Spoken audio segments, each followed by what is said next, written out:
welcome back to the crossover right here on the People Station, WOCS 93.7 FM, and we are now at our cross table segment, and we are now enjoying a very special guest on hand, South Carolina State University Athletic Director, Mr. Paul Bryant, joining us right here. Hey, thank you. He has such prestige. We got the applause, clearly. And Mr. Bryant, thank you for joining myself and Coach here on the show, and because I know you're a very busy man. I tell you, I appreciate the opportunity. This is a great opportunity just to be here. And you know what? I really appreciate the standing ovation, too. You're the first to get one now. So you might be one of the last. Right. But you're an athletic director. But one thing that I didn't know when I first met you is that you also have a lot of coaching experience. Yes. Can you talk a little bit about that?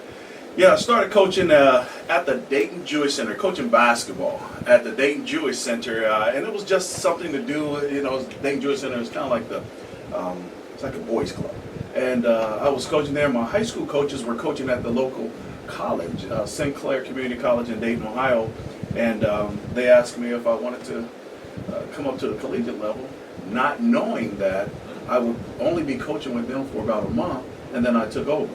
So I've been a head basketball coach since 19. Wait, just say 19. And coached at Sinclair, and then moved up from the junior college ranks and coached basketball at Urbana University, which was an NAIA at the time, and then transitioned to Division II.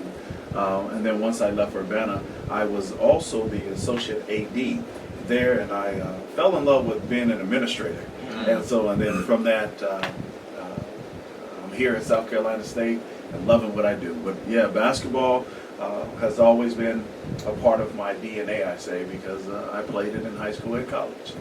Now, being a coach and also an administrator, did you do both things at the same time? If you did, was it a challenge? Was it difficult? Yes, I did it both. I was like I said, I was the associate AD at Urbana.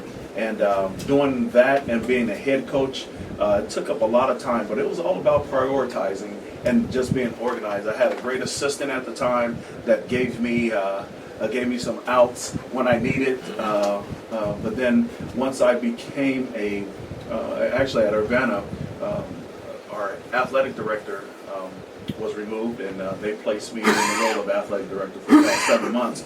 And being the head basketball coach and athletic director was a lot, but I accomplished it, and then that's when I really got my feel to say I want to be an administrator, and that's what I'm doing now.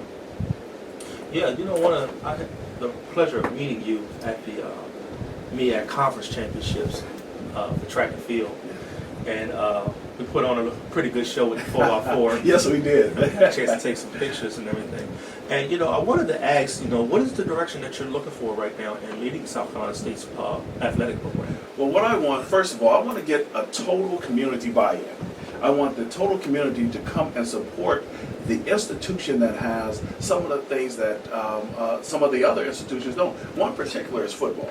You know, I want to be the big fish in Orangeburg, South Carolina, and and have everyone come and enjoy the experience of a football game. And so the first thing I want is a total community buy-in. And when they buy in, but for me to get them to buy in, they have to be included on the planning process. Exactly. And so that's why I'm reaching out to the community and saying, okay, here's where we want to go, but I want you to help me get there. And see, once they really get entrenched in the planning, then it will become a total buy-in. Yeah, well, you know, when we left off, we were talking about the support of the program, you know, and the direction that you were going. And, you know, one of the biggest things that we have at South Carolina State is the football program, you know, and what we have to do to bring revenue into the school. What direction that you want to go in that, you know? Well, I tell you, as we talk, as I look back at previous years, because if you want to get a good gauge of what's to come, you want to look at where you've been. And so I looked at, in the past years, I would say 7 to 10 years, there was this big change on having the game zone. The game zone, which was created to maximize people coming to the game, because there would be, I heard that there were more people outside the stadium than it was in the stadium. So as I heard that, and I kept hearing that, and I said, well, how about, and then when the game zone came in, it was a fixed price that you had to get in. It was $25 to get in, just to get in the gate. So I said, let's look at that.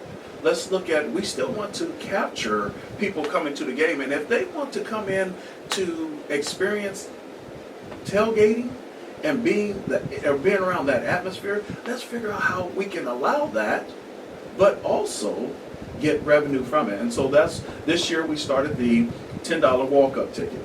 And so you can walk on campus, you can get on campus and experience what everyone else has experienced before. Now, we want you to come to the game, but if you choose to want stay in the game zone area and just experience tailgate, then you're able to at a much lesser cost. Right. So, and that's where I want to go with the football program. Every year, our football, for the past couple of years, we've been conference champions. So we have a great product. We have a great product to show. And so I want people to come on out and be a part of it. It's, as we look at the Orangeburg community, we want the state. Exactly. We want the nation. And, I was talking to a friend of mine, and he suggested about, most people like to come on homecoming. We want you to come every game. We want to sell out every game. So how can we do that? By offering a great product. And we have that. Yeah. We have that here at South Carolina State University. Right. One thing is me being coach at South Carolina State, I get to wear uniforms and get to go off campus and lead the state. And everywhere I go, all the way up to Philadelphia, as far as Delaware, Pennsylvania, there's somebody that graduated from South Carolina State. Absolutely. It would be awesome if we can get them involved, a lot of the alumni, and contribute back to the program from a national standpoint instead of just a local standpoint. But you know what? And you're exactly right.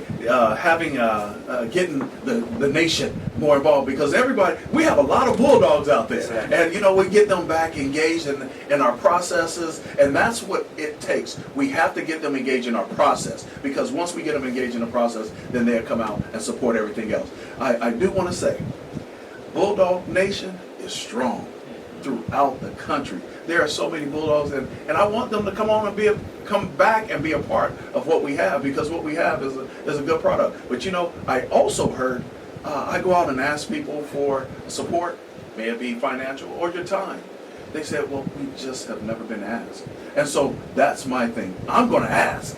The worst thing you can tell me is no. So I will come out and ask, and I'm pleading to all the former Bulldogs, and then people who are associated with former Bulldogs, to come on out and support South Carolina State athletics. Now, I want to get a little back to what we were just talking about. You've brought a lot of ideas to the university in just your 1 year and a couple months here.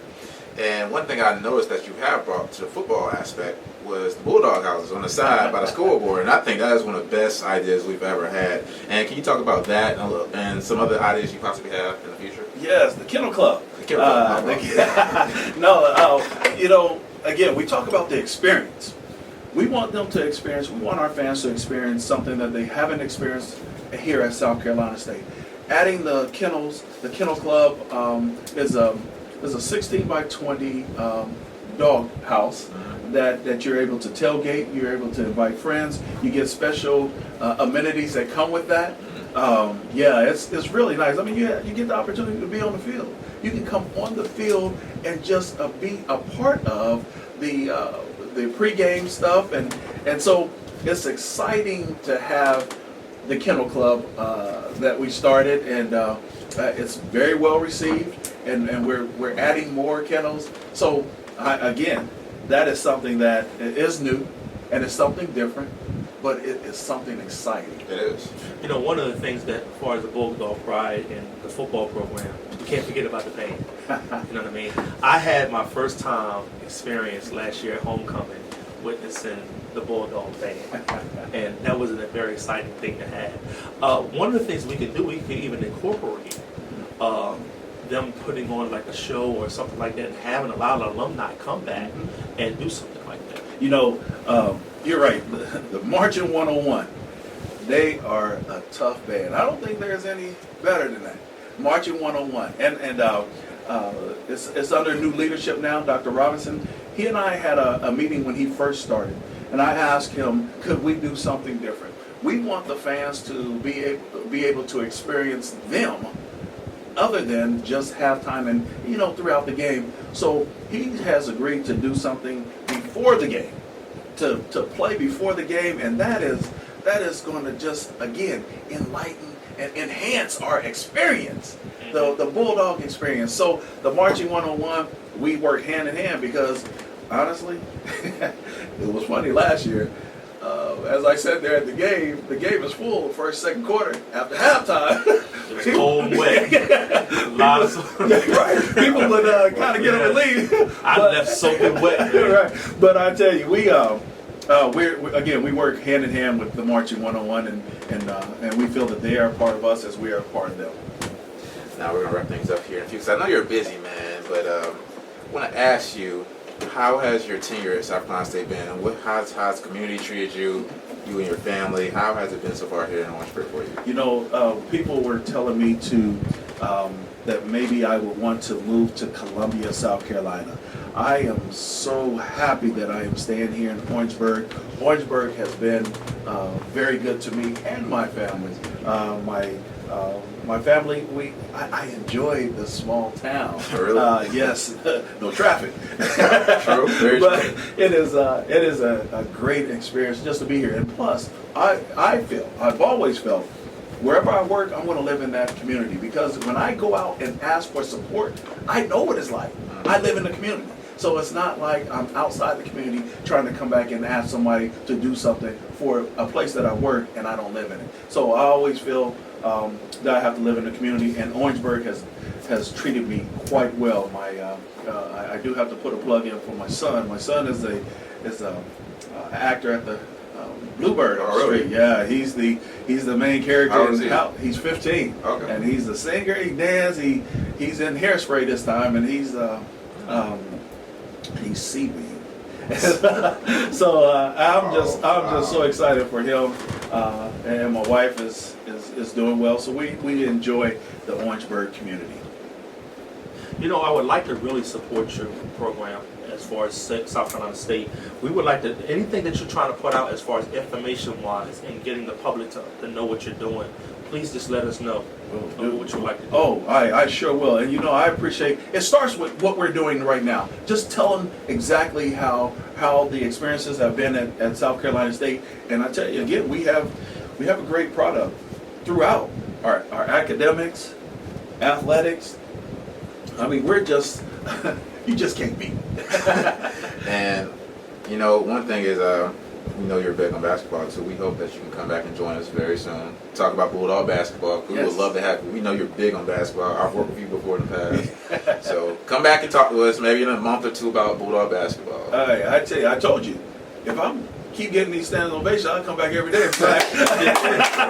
I'll come on back.